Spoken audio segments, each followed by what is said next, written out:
Nobody's going to. When was the last time you said you heard somebody say, "I'm a racist"? By the way, I was just in the biggest trial in the country. I'm a racist. That's why I voted him not guilty. I mean, seriously, I don't even believe this discussion. Although I want to give Sonny props. For the first time, I believe that Sonny is stunned. I believe Sonny is stunned because that juror said exactly what I've been saying for 2.5 weeks. When they picked this jury, this case was over. They looked at it. Do you remember our discussion about jurors look at it through the prism through which they're going to see it? These jurors were not going to, you can call it relate, you can call it anything else. It's the demographic of who they're going to appeal to. They were not going to understand, they were not going to look at and sympathize with. When Jeff says, I can't believe how much sympathy he had, precisely. That's why this case was over in jury selection. These were not people who were going to sympathize with Trayvon Martin. These were people who were going to start. I mean, obviously you turned out to be right. Oh my God! How could you tell right from the start? Or no, answer the question. Really, how did you know? Okay, I'm gonna give everybody a news bulletin. Race is still the biggest issue in the criminal justice system in America.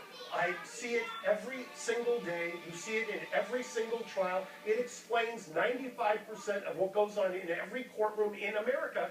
And jury selection is the sine qua non of the racial institution. Why do you think that they reverse cases? The U.S. Supreme Court instituted Batson. Why do you think that they reseat jurors? Why do you think that they say it's unfair when an all-white jury judges a black defendant? Why do you think that if a prosecutor eliminates blacks so that you get an all-white jury, people say that's a pretextual thing? That is reality. I disagreed with you every day.